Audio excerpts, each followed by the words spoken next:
तो सिर्फ दर्शन कर। आप सब ब्रजवासियों के अन्न टुकड़ा खा करके ही हमारा अध्यात्म पोषण। अगर आप ब्रजवासियों की कृपा को न होती, अन्न टुकड़े न मिलते, तो मुझ जैसे अधम को लाडली लाल अपना कैसे मान लेते। हम में एक ही गुण है कि हम सिर्फ ब्रजवासी हैं जी, बाकी हम सब में अवगुण खाने हम सब। एक ही बात से सब काम संभल जाएगा। हमारे प्रभु संबंध को बहुत निर्वाह करना जानते हैं। प्रीत की रीति रंगीलो ही जाने। संबंध का निर्वाह अगर कर सकते हैं तो बिहारी बिहारी जो कर सकते हैं, और तो सब गुणों का निर्वाह करते हैं। गुणवान है तो उसे प्यार देते हैं, लेकिन संबंध का निर्वाह हमारे केवल प्रभु ही करते हैं। और ये ठसक ब्रजवासियों में गर्व से ही होती है, क्योंकि प्रभु मेरे हैं। जो यहाँ उपासना में सीखा जाता है कि मैं भगवान का, भगवान मेरे, बड़े बड़े संत इसे सिखाते हैं, वो यहाँ इस रज में पैदा हुए की ठसक होती है। कन्हैया हमारा, श्री कृष्ण हमारा, तुम उपासना करो, हम तो इसके घर के हैं, इसके साथ खेल। आपका ये जो भगवत भाव प्रदर्शित हुआ, ये श्री कृष्ण कृपा के बिना नहीं हो सकता। चार लोग प्रणाम करें तो हम अपनी सीमा में आ जाता है। आप हमारे गुरु स्वरूप हैं, ब्रजवासी हैं, आप हमारे अन्नदाता है। यहाँ का हम टुकड़ा पाया है। देखो, बातें बनाना अलग बात है, हम हृदय की बात कहते हैं। ब्रजवासियों के टुकड़े से हम पले हैं, ब्रजवासियों के टुकड़े से हमारी उपासना पली है। और आप जैसे ये नम्रता प्रकट करें ना, ये केवल कृष्ण कृपा ही का ही स्वरूप है। बस आशीर्वाद यही दीजिए कि जो श्यामा श्याम के रंग में आपके चरण रज ने, आपके अन्न ने लगाया है, बस उसी में जीवन पूर्ण है। श्यामा श्याम के सिवा हमारी एक भी वृत्ति कहीं अन्य न जाए, पूरा जीवन। हम तो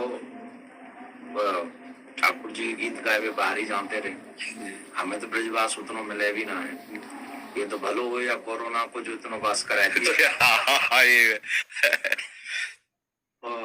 युवान में जो सर्वेश्वरी के प्रति भाव उत्पन्न करे वाले, वो एक अद्भुत, वो अद्भुत है। और वाही के लिए चर्चा है, एक शहर में चर्चा है, और वो आपको कोई अपना विशेष नहीं, वो जो किशोर जी के प्रति जो आप जगा रहे हैं सबन को, वो बहुत बहुत अत्यंत सुंदर है। और आज के युवा जो चरित्रवान, क्या कहें, या विषय पे हम कह नहीं सके, कुछ बड़ी विचित्र बात है चरित्र के विषय में। पर आपने जो अभी इतने संत बाहर विराज रहे हैं, महात्मा विराज रहे हैं, ये युवा युवा देखो। हाँ, इस बस ये लाडली जी की मंद मुस्कान से, महाराज जी नाम पढ़े लिखे हैं, कक्षा 9 सेम टू सेम। आप तो 9 तक गए, मैं तो 1 में नहीं। आपका देखो, बचपन से ब्रजवे जल और ठाकुर जी बलला, बड़े बड़े परमहंस मस्तक में अपने चरण धूलि आपकी। ये आशीर्वाद को मिलो बचपन जी, बहुत आशीर्वाद ऐसो मिलो कि वो लाड लड़ावे जी। गोद में बैठा बाबा है, गोवर्धन वाले बाबा, गोद में बैठा रखे स्वरूप में और प्रसाद पवाए, वो वही सौभाग्य थे हम लोग, उनके आशीर्वाद थे, ऐसी विभूति के आज यह कार्य को कर पा रहे हैं। और ये जो आप का बाहर जाना, हमारे लिए जहाँ हम नहीं पहुँच, वहाँ हमारी बात पहुँच रही है। आप सब अगर न जाए तो कोई रास क्या है जान नहीं पाएगा। राधा नाम का परिचय हमारे ब्रजवासी इस रज का सेवन करने वाले ही दे सकते हैं। त्रिभुवन में किसी की सामर्थ्य नहीं कि राधा नाम बोल सके। ये वृंदावन रज और वृंदावन रज के रसिक और ब्रजवासी, ये इनकी धरोहर है, इनके सिवा कोई नहीं बोल सकता। ये आगम निगम पुराण अगोचर, राधा नाम आगम निगम पुराण अगोचर, अलक्षम राधाख्यम निखिल निगमई रप्यति तराम रसाम बोधे सारम किमपि सुकुमारम विजयते। अलक्ष्य वेदों से श्री लालजू महाराज के लिए नेति नेति वेद कहते हैं। फिर लालजू महाराज जहाँ रस की याचना करते हैं, मांगत लाल लाड़िलो नागर, प्रगट भई दिन दिन की चोरी, दान दैरी नवल किशोरी। जिनके श्री चरणों को मस्तक पर पधराने के लिए भगवान शंकर ब्रह्मादि शुकादि याचना करते रहते, ध्यान धरते रहते हैं, वही प्रभु हमारी लाडली जी के चरणों में महावर लगाने के लिए सखियों से याचना करते रहते हैं। इस रस को कैसे कोई जानेगा? श्री श्यामा जी के चरणन की बलिहारी ये है बसत किशोर लाल के प्राणन मध्य सदारी। कहा?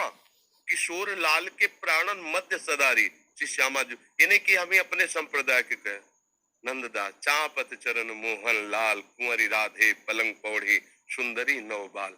ये वो चरण चाप रहे हैं। ध्येयम सदा परिभवग्नम अभीष्ट दोहम, तीर्थास्पदम शिविरं चिन्नुतम शरण्यम, प्रत्यार्थिहम प्रणतपाल भवाब्दिपोतम। ये बंदे महापुरुष ते चरणारविंदम। वो ऐसे चरणारविंद वाले गोरे चरणारविंद की देखो कैसी अद्भुत महिमा है। नंद सुत मन मोदकारी विरह सागर तरन। ये बात अनंत गोपियां जिनके श्री चरण का स्मरण करके शीतलता धारण करती हैं, वो है श्री कृष्ण। और श्री कृष्ण हृदयर्पितम मधुपते स्मरतापमुग्रम निर्वापयत परम शीतल आश्रयामि। जिनके हृदय की शीतलता लाडली के श्री चरणों को स्थापित करने से होती, वो हमारे गोरे चरण। नंद सुत मन मोदकारी विरह सागर तरन, दास परमानंद छीन छीन श्याम जिनकी, ये कहीं नहीं मिलेगा। आगम निगम पुराण अगोचर, ये सहज माधुरी रूप निधिम अनभय आनंद कंद में, ये निज संपत्ति वृंदावन बिहारिणी बिहारी जो ब्रजवासियों की है, रसिकों की है, रजोप सेवी जनों की है। तो अहोभाग्य है कि ऐसे अभी जन विराजमान है कि बाहर जाकर राधा नाम रास भगवद यश का गान करते हैं, तो उनके कानों में लोभ जागृत होता है, भागते हैं वृंदावन की तरफ। अगर हमको रास का परिचय न मिला हुआ होता बाहर से, तो लोभ कैसे जागृत होता है। वहां देखा, अब ये तो जीवन बन गया, इसके बिना जी नहीं सकते, घसीट लिया। ये महापुरुष जन जा जा करके राधा नाम भगवद यश गान करते, जगत मंगल करते, जगत मंगल। जिस दिन ये बंद हो जाएगा, उस दिन जो धुआं उठ रहा है ना, वो ज्वाला बन जाएगी, सुरक्षित कोई नहीं रहेगा। ये जो भगवत यश गान हो रहा है, जो भगवत प्रेमी महात्मा जन निरंतर नाम जप कर रहे हैं, भगवत यश चिंतन कर रहे हैं, लीला चिंतन कर रहे हैं, उनसे सबका मंगल हो रहा है। लोग नहीं जानते हैं ये जो अशुभ है ये भस्म होता रहता है उनकी वाणी से, उनके चिंतन से, उनकी शरीर से स्पर्श की हुई वायु से। और जिस दिन ये मंगल बंद हुआ, ज्यादा दिन नहीं चलेगा, ये भी शास्त्रों के प्रति श्रद्धाएं कम होती चली जा रही, संतों के प्रति ऐसे आचरण व्यक्त हो गए कि अश्रद्धा ही बढ़ रही आगे चल करके। ये जैसे अब देखो अपनी जो पूर्व रास पद्धति थी, धीरे धीरे ऐसे सीरियल चल रहे हैं, ऐसी लीलाएं, कौन उनको देखे। उनको तो भावुक जन पान करते हैं ना, ब्रजवासी बालक भगवत स्वरूप में, वो इतना ही उनके लिए काफी। जो प्रेमी जन बाहर देखो, धीरे धीरे शास्त्रों के प्रति अंगुली उठने लगी। अब आगे चल करके धीरे धीरे आपको उतरना पड़ेगा। शास्त्र सम्मत वार्ता कोई सुनने के लिए राजी नहीं होगा। ये तो अभी बहुत कृपा है, अभी बहुत कृपा है, सुन तो रहे ना, आगे सुनेंगे नहीं। ऐसी मलिन बुद्धि हो जाएगी, आदर नहीं होगा, शास्त्रों का आदर नहीं होगा, संतों का आदर नहीं होगा, भगवत प्रेमी भगवत लीला गायन कथा वचन का, इसका आदर धीरे धीरे नष्ट हो। तब भाव भ्रष्टाचारा सब संसारा, धर्म सुनाई नहीं, कान से सुनाई नहीं देगा। तभी अभी सबसे कह देते हैं कि अवसर है, निकल चलो निकल चलो। प्रियाजू ने अभी अनुकूल अनुग्रह वायु भेज दी, निकल चलो। नहीं, अगला जन्म होगा और हम भजन करेंगे, ऐसा संभव। अगला जन्म हो और भजन करके श्री जी को प्राप्त करें, असंभव। आज न सामग्री शुद्ध रह रही। अगर शुद्ध चीजें देखो, दूध है, घी है, जिनसे हम पवित्र बुद्धि और स्वस्थता धारण करके भजन करें, उनमें यह शुद्धता मिलाई जा रही। किससे हम कहा? छोटे छोटे बच्चों के पास मोबाइल है जो पूरा संसार घर बैठे देख सकते हैं। संयम के लिए निकले थे, भगवत प्राप्ति संयम पर टिकी हुई है, और संयम भ्रष्ट करने के लिए इतना बड़ा मोबाइल काफी है। अब वो एकांत कमरे में बैठा क्या देख रहा है, जिसने अपने मन का निग्रह नहीं कर लिया। मन का निग्रह करना हंसी खेल है, मनोनिग्रह बहुत बड़ी सिद्धि है। जिसने अपने मन को समेट कर परमात्मा तत्व में लगा दिया, सावई मना कृष्ण पदारविंद, बहुत ये छोटी मोटी स्थिति है। अब वो क्या करेगा, भ्रष्ट हो जाएगा। तो अगला जन्म मोबाइल भेज दिया 30-35 वर्ष से कलयुग ने। अब अगला जो जन्म होगा धीरे धीरे मतलब बहुत, तो ये कमर कसे रहना, हमारे धर्म के प्रति जीवन बलिदान की वृत्ति बनाए रखना, और अधिक से अधिक नाम महिमा, क्योंकि कलयुग में अन्य साधनों में रुचि होना, नाम महिमा, अधिक से अधिक नाम महिमा, भगवत लीला श्रवण का फल। एक महान दुराचारी प्रेत आत्मा प्रेत बना हुआ 7 दिन की भागवत में भगवत धाम साक्षात सदे जाता है, सामने विमान पे जाता है। ये कोई कहानी नहीं, ऐसी ही सामर्थ्य भागवत में है। भगवत लीला का गान करके कितनों का उद्धार किया जा सकता है, भगवान नाम में प्रीति प्रदान करके कितनों का उद्धार किया जा सकता है। हमारा तो उद्धार हो या नो इसकी फिक्र नहीं, मेरे मालिक का नाम, मेरे मालिक का जस फैले और सबका मंगल हो। चाहे जितना कोई उपद्रव कर ले, कोई नहीं झुका सकता। ये बात ध्यान रखना, अपनी निष्ठा पे रहना और सिंह की तरह गरजते रहना। जो हमारी इस रज का सेवन किए हुए उसकी वाणी अमोघ होती है। इसी रज के प्रभाव से हम जीवित बैठे, इसी रज के प्रभाव से तो किडनी फेल है। और हम तो किशोरी जी से प्रार्थना करें प्रियाकांत सरकार से यूं ही कृपा बनाए रखें और तमाम जो है आप सब गुरुजनों का यही शुभाशीष ही मरे हुए हैं किसी का आपके लिए ऐसे अभी तो असल में मरे तो वो है जीवित सब समान सुप्राणी, जिन हरि ही भगत हृदय नहीं आनी, जाके रोम रोम में सर्वेश्वरी राधा रानी को नाम बस रहे हो, वो तो सदा जीवा। और आपने तो कितने मरे हुए जिंदे कर दिए। करे करावे आप सब जले बढ़ाई दे, उनका खेल ऐसा ही। और किशोरी जी करवा तो रही है ना। हाँ महाराज, स्पष्ट उन्हीं के द्वारा सारा खेल चल रहा है, स्पष्ट चल रहा है। जैसे ना बटन दबे वैसे ही उनका सारा, हमारी बुद्धि की बस की बात नहीं।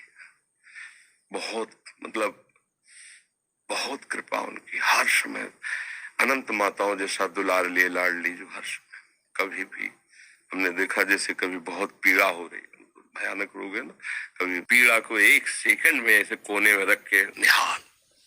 ये जो दिनचर्या चल रही है, 1:30 बजे उठते हैं, रात्रि 2 बजे से शौच स्नान करके 2:30 बजे से यहाँ अब ये चल रही दिनचर्या 9:30 बजे तक चले, फिर कुछ प्रसाद बात हो, दिन में 1 मिनट के लिए भी नींद नहीं। ये रोगी शरीर की दिनचर्या थोड़ी श्री जी के प्रताप से चल रही।